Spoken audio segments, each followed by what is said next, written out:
السلام علیکم ورحمۃ اللہ وبرکاتہ۔ الحمد للہ رب العالمین الرحمن الرحیم مالک یوم الدین والصلاة والسلام علی اشرف الانبیاء والمرسلین نبینا محمد وعلی آلہ وصحبہ اجمعین، اما بعد فاعوذ باللہ من الشیطان الرجیم۔ الطلاق مرتان فامساک بمعروف او تسریح باحسان۔ معزز سامعین، گزشتہ ہفتہ آپ کے سامنے خلا کا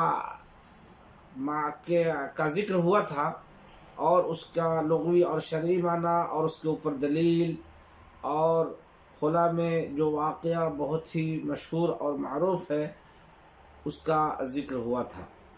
آج کے اس درس میں انشاءاللہ طلاق کا لغوی معنی اور شرعی معنی اور طلاق کا کیا حکم ہے اور اس کے جائز ہونے کی کیا دلیل ہے، انشاءاللہ اس کا بیان ہوگا۔ طلاق کا لغوی معنی الگ ہونا، جدا ہونا، چھوڑ دینے کے ہیں۔ یعنی طلاق کا لغوی معنی الگ ہونا، جدا ہونا، چھوڑ دینا، اور شرعی اور اصطلاحی معنی اس کا یعنی طلاق کا یہ ہے کہ شادی کے بندھن یعنی عقد کو کھول دینا یا بندھن کے بعض حصہ کو کھول دینا۔ اس کا لغوی معنی الگ ہونا اور جدا ہونے کے ہوئے، اور شرعی معنی شادی کے بندھن یعنی عقد کو کھول دینا یا بندھن کے بعض حصہ کو کھول دینا۔ طلاق کا کیا حکم ہے؟ دیکھیے، شریعت کے 5 احکام اس پر جاری ہوتے ہیں: حرام، واجب، مکروہ، مباح، جائز۔ لیکن اصل میں طلاق مکروہ ہے، یعنی طلاق اصل میں کیا ہے؟ مکروہ ہے۔ لیکن بعض حالتوں میں یہ حرام ہے، بعض حالتوں میں واجب ہے، بعض حالتوں میں مکروہ ہے، اور بعض حالتوں میں مباح، اور بعض حالتوں میں جائز ہے۔ لیکن اصل میں کیا ہے؟ یہ مکروہ ہے۔ طلاق کے جائز ہونے کی دلیل، جیسا کہ میں نے آپ کے سامنے قرآن کریم یعنی سورۃ البقرہ کی آیت کی تلاوت کی، جس میں اللہ تبارک و تعالیٰ نے فرمایا الطلاق مرتان فامساک بمعروف او تسریح باحسان، کہ یہ طلاق 2 مرتبہ ہے، پھر یا تو اچھائی سے روکنا یا عمدگی کے ساتھ چھوڑ دینا۔ اللہ تبارک و تعالیٰ کا فرمان ہے یا ایھا النبی اذا طلقتم النساء فطلقوهن بعدتهن۔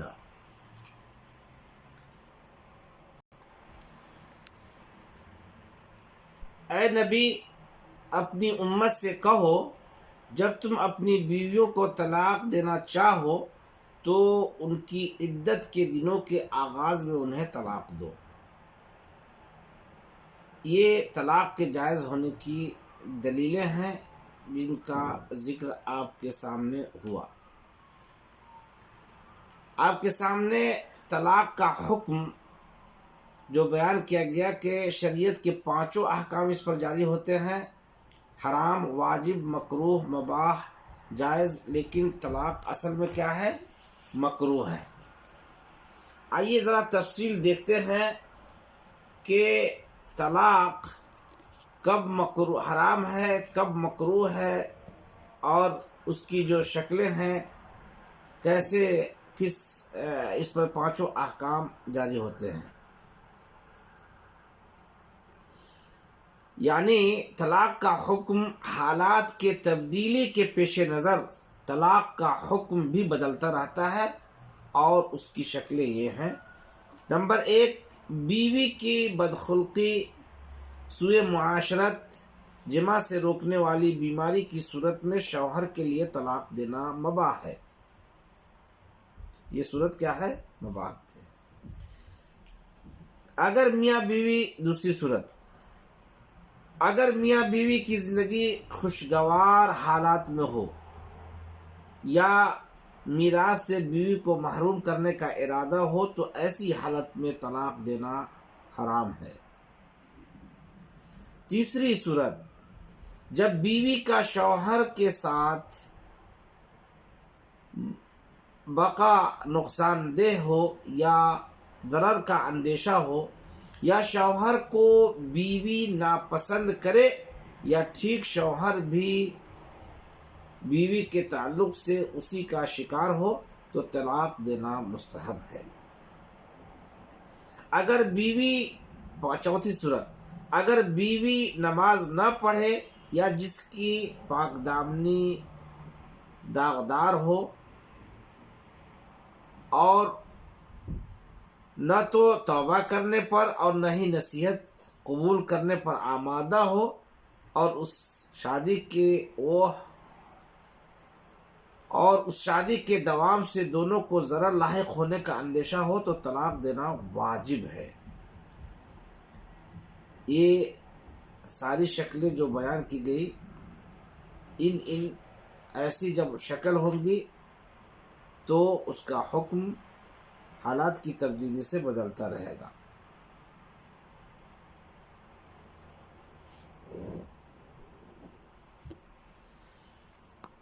طلاق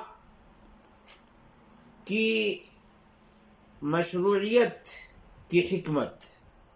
نکاح کی مشروعیت کا اصل مقصد ازدواجی زندگی میں استقرار قائم کرنا، میاں بیوی کے درمیان پاکیزہ الفت و محبت کا پروان چڑھانا اور ہر ایک دوسرے کے لیے پاک دامنی کا سعی فہم کرنا، افزائش نسل میں اعلیٰ کردار نبھانا اور ایک دوسرے کے کام آنا ہے۔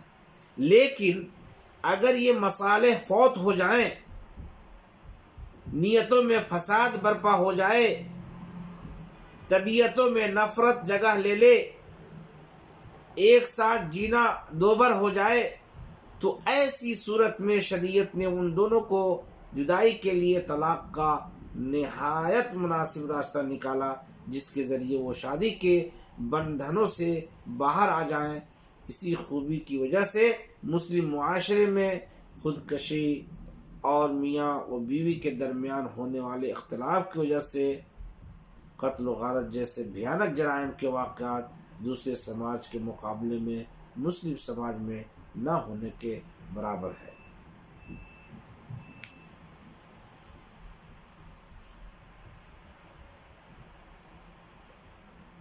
طلاق دینا کس کا حق ہے؟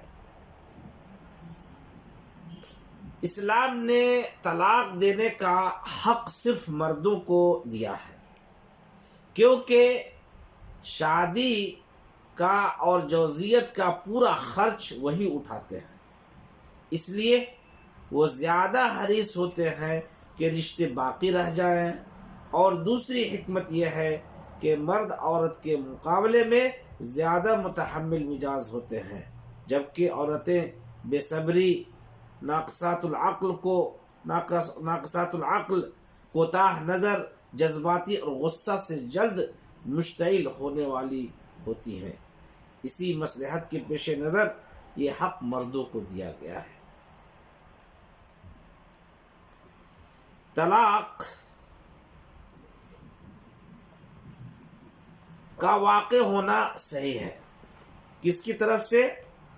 اس کی طرف سے جو کہ شوہر ہے، متمیز ہے، یعنی وہ کھرے کھوٹے اچھے برے میں تمیز کر لیتا ہے، مختار ہے یعنی اپنے معاملات کا وہ خود اختیار رکھتا ہے، اور اس امر یعنی طلاق کی سمجھ بوجھ رکھتا ہے، یا طلاق اس کی طرف سے بھی صحیح ہے جو جس سے شوہر نے اپنا وکیل بنایا ہو۔ خلاصہ یہ کہ طلاق کا واقع ہونا صحیح ہے شوہر کی جانب سے، جو ممیز اور مختار ہے اور عقل مند ہے، یا جس کو اس شوہر نے اپنا وکیل بنایا ہے کہ میری طرف سے میری بیوی کو جا کر طلاق دے دو۔ اس پر دلیل نبی کریم صلی اللہ علیہ وسلم کا فرمان انما الطلاق لمن اخذ او اخذ بالساق، طلاق کا حق اس کا ہے جس نے مہر کی یعنی شوہر، مہر ادا کی یعنی شوہر، یا جس سے مہر لی گئی یعنی وہی شوہر۔ ابن ماجہ کی روایت ہے۔ شرعی طلاق اور ایک ہے بدیع طلاق۔ شرعی طلاق وقت اور زمانے کے اعتبار سے یہ ہے کہ یعنی شوہر اپنے بیوی کو اس طہر میں طلاق دے جس طہر میں اس نے اپنی بیوی سے ہم بستری نہ کی ہو۔ یہ طلاق شرعی انداز پر سنت والا طلاق ہے۔ عدت کے اعتبار سے طلاق شرعی شوہر بیوی کو اس طہر میں ایک طلاق دے اور اس سے باز رہے یہاں تک کہ وہ عدت پوری کرے۔ طلاق بدعی یعنی خلاف سنت والا طلاق وقت اور زمانے کے اعتبار سے یہ کہ شوہر طلاق دے بیوی کو حالت حیض یا حالت نفاس میں یا حالت طہر میں، لیکن اس طہر میں طلاق کے بعد اس سے مجامعت یعنی ہم بستری کرے اور اس کا حمل واضح نہ ہو۔ شوہر کو چاہیے کہ ایسی حالت میں بیوی کو اپنے عقد نکاح میں واپس کرے۔ عدت کے اعتبار سے یہ کہ ایک ہی لفظ ایک ہی سانس میں 3 طلاقیں دے دے تو ایسی شکل میں بیوی اس پر حرام ہو جاتی ہے یہاں تک کہ کوئی دوسرا مرد اس سے شادی کرے۔ جب عدت ختم ہونے کے بعد دوسرا آدمی اس سے شادی کرے گا اور اس سے طلاق دے اور یہ خاتون عدت گزار لے تب پہلے شوہر کے لیے دوبارہ حلال ہوگی۔ تو یہ بیان طلاق سے متعلق تھا۔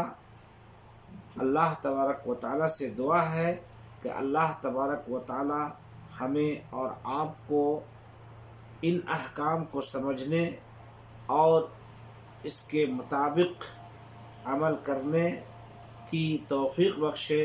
وصلی اللہ علی نبینا محمد وعلی آلہ وصحبہ اجمعین۔